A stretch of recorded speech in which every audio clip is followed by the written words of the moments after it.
On another subject, but related to what's happening in the Philippines, there was a 2018 Rule of Law Global Survey, and you must be aware of this. Yes. And the Philippines fell by 18 slots. yes, and we're now 88 out of 100 Yes. plus countries. Yes, yes. So does this alarm the IBP? And what do you think?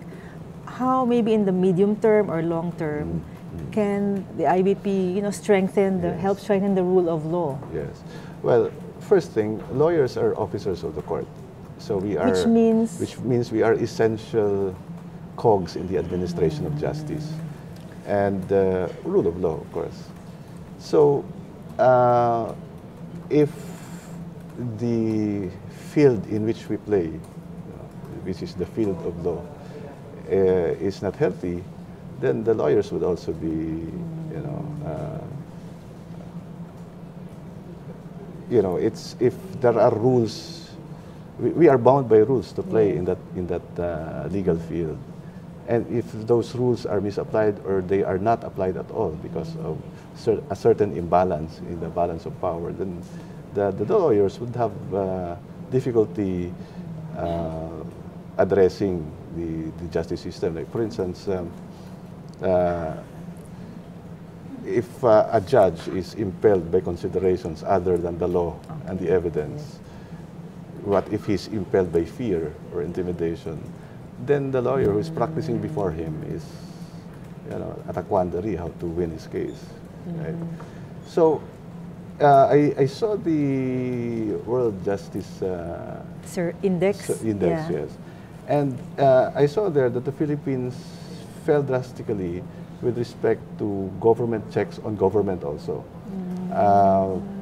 That means that when the survey refers to government, they refer to the executive department of government, and the balancing powers as against the executive are the legislature and the judiciary.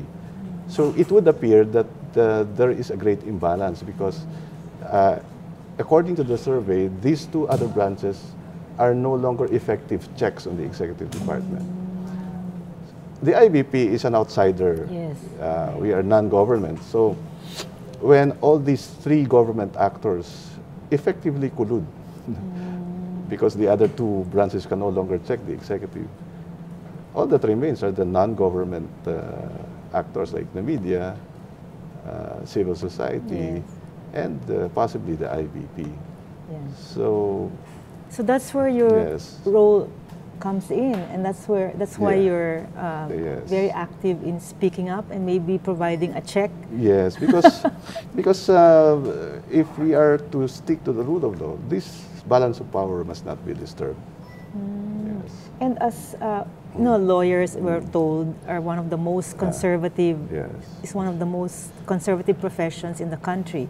Yet now, you are faced with a situation where there are so many challenges to the rule of law. Well, I'd like to say that as lawyers, as individual lawyers, we have our personal advocacies. You can choose to defend an accused in a drug case. You can choose not to. You can choose to defend a rape suspect. You can choose not to. That's your personal, professional lookout.